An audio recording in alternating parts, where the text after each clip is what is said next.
Assalamualaikum warahmatullahi wabarakatuh. Selamat pagi teman-teman.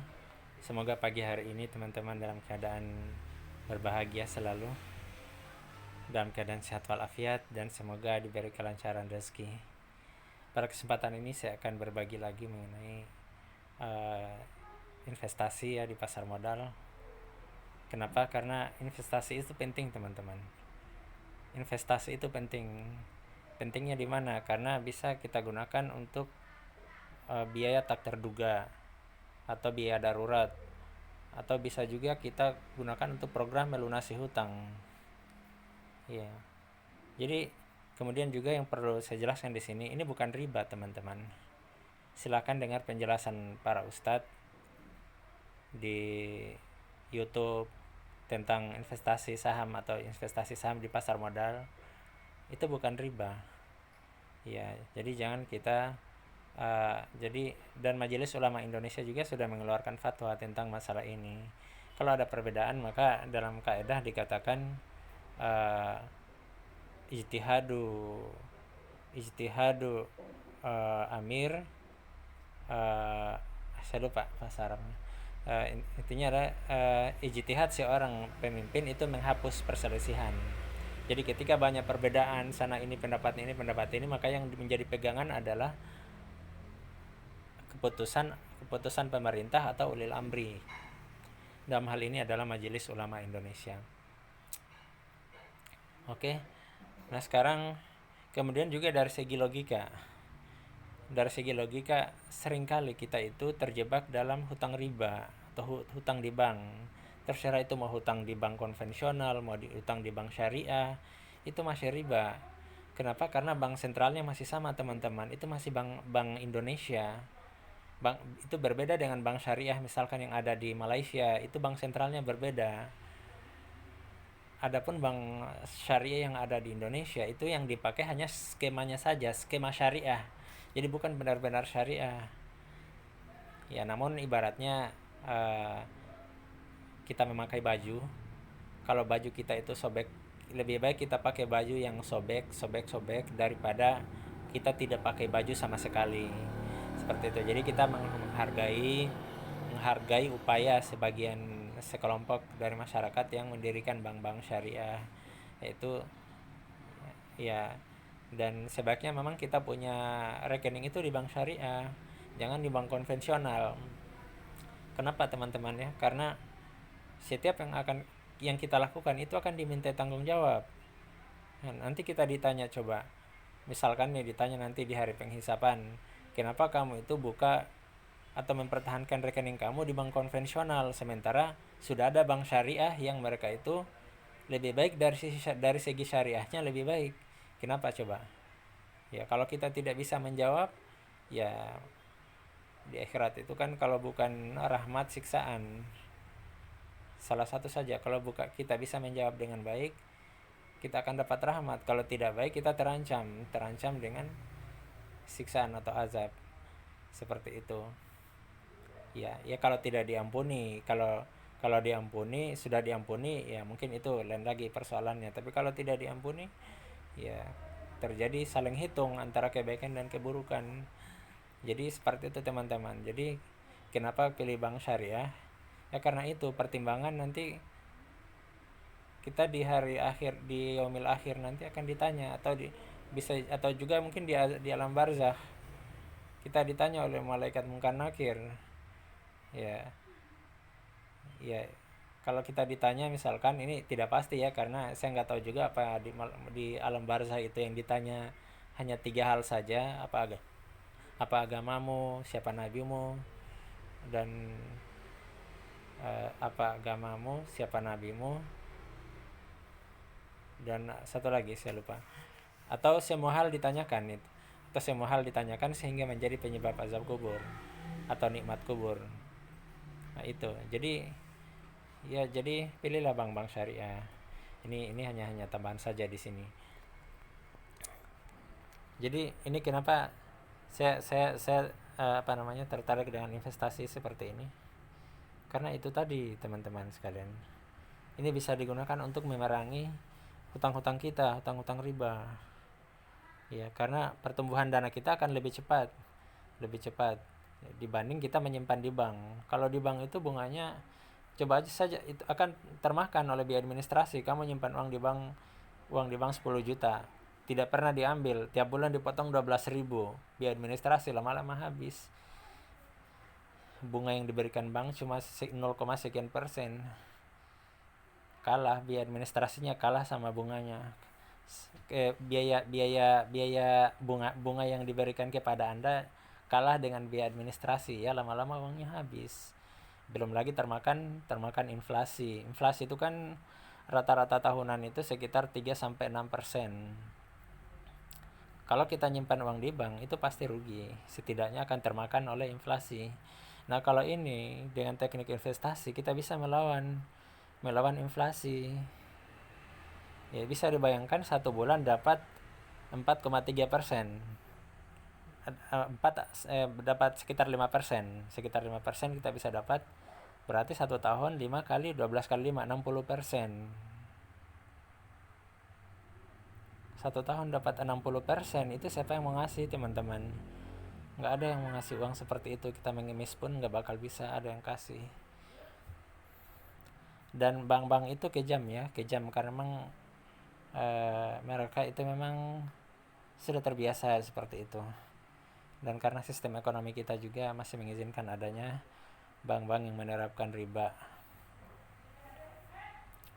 Kemudian juga ini yang perlu saya jelaskan di sini adalah keuntungan. Mari kita lihat antara ini sudah tanggal 1 ya, lihat ya, tanggal 1 Agustus sampai 31 Agustus. Lihat di baris paling atas sejajar dengan ALL all. Ya.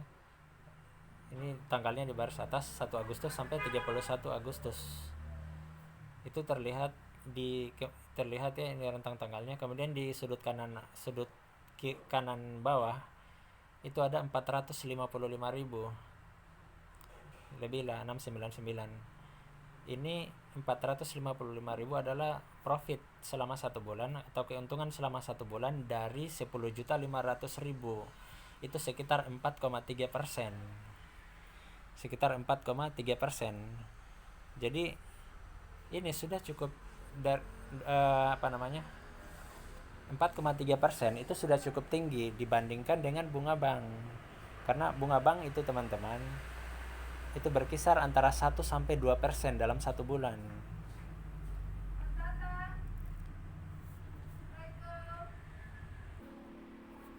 Iya. Jadi masa iya kita boleh dipukul dengan bunga bank, sementara kita mau membalas dengan investasi, itu nggak boleh. Sementara banyak ustadz yang membolehkan, bahkan MUI juga membolehkan seperti itu. Jadi justru ini adalah kesempatan untuk kita memerangi hutang-hutang kita, atau memprogramkan pelunasan hutang kita dengan teknik investasi. Ini sangat cocok ya buat karyawan atau pegawai, itu cocok sekali. Kenapa? Karena teman-teman tidak perlu buka toko. Kalau buka toko harus ada yang jaga gimana bayarnya lagi, terus pembelinya lagi, pikirkan lagi pembelinya, pengeluaran lain-lainnya lagi.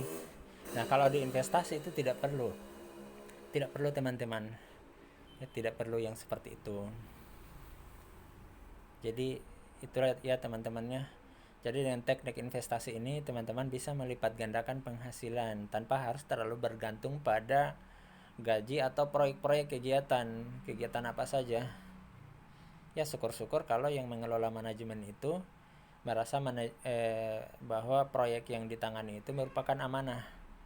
Karena kalau suatu proyek kegiatan dianggap sebagai amanah, orang akan cenderung berlaku adil. Tapi kalau satu proyek kegiatan dianggap sebagai kewenangan pribadi, maka orang akan cenderung zalim, berbuat zalim atau berbuat menyeleweng. Dianggap kewenangan pribadi, maunya diatur ini begini. Ya, kalau teman-teman menghadap yang seperti itu dan tidak dilibatkan kegiatan, jangan bersedih. Teknik investasi ini bisa menjadi alternatif bagi teman-teman untuk tetap mendapatkan penghasilan. Adapun masalah pekerjaan, proyek kegiatan itu urusan mereka, tanggung jawab mereka di hadapan Allah Subhanahu wa taala kalau mereka berlaku tidak baik atau tidak adil pada diri Anda. Jadi ini saya review dulu untuk pendapatannya. Lihat di sebelah kiri, kolom sebelah kiri itu mulai tanggal 2, 3, 4 itu untung ya, untung. Kemudian tanggal 10 ini ada rentang antara tanggal 4 sampai tanggal 10 itu selain ada hari libur juga ada beberapa hari kita tidak dapat untung ya. Karena memang tidak bisa setiap hari dapat untung. Karena IHSG kadang mengalami tekanan. Apalagi dalam bulan Agustus ini, dalam bulan Agustus yang lalu itu perlu diketahui, ini menjadi catatan penting. Itu pemerintah gencar-gencarnya menerapkan yang namanya PPKM. Akibatnya IHSG juga terus menerus mengalami tekanan. Harga-harga saham susah naik, teman-teman. Karena beberapa perusahaan, terutama misalkan perusahaan konstruksi atau manufaktur dalam artian pabrikasi seperti pabrik semen, itu susah untuk beroperasi karena susah untuk beroperasi lah seperti itu karena pemberlakuan PPKM, teman-teman ya. Jadi sangat tertekan sekali. Tapi kita tetap bisa profit dalam bulan Agustus sebesar 4,3%. Ya, 4,3% itu sudah cukup lumayan ya, teman-teman ya. Ya, setidaknya kita tidak mengalami kerugian. Dan 4,3% itu sudah lumayan untuk teknik swing. Swing itu beli hari ini dijual beberapa hari kemudian.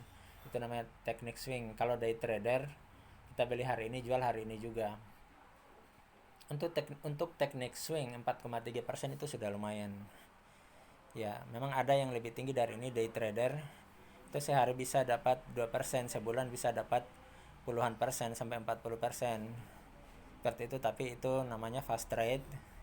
Resikonya lebih besar dan kita biasanya cenderung akan menjadi full time trader dan tidak cocok, kurang cocok lah saya katakan kurang cocok untuk seorang karyawan atau pegawai karena dia harus melaksanakan tugasnya sehari-hari.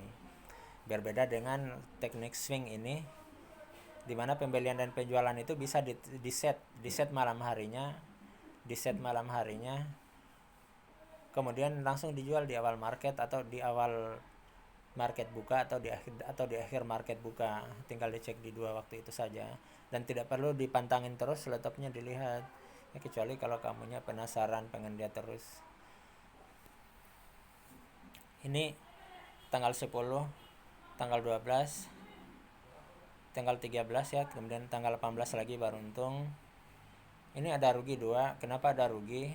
Rugi ini sebenarnya bukan menggunakan teknik yang biasa saya gunakan. Ceritanya saya tidak sabaran. Saya pengen coba teknik lain dan ternyata gagal rugi. Saya kapok. Akhirnya saya teruskan lagi pakai yang teknik yang biasa saya gunakan dan sampai akhir bulan itu tidak pernah mengalami kerugian. Bahkan sampai awal September juga, sampai hari ini ya, tidak rugi juga. Lihat ini tanggal 2, tanggal 3 masih untung lagi.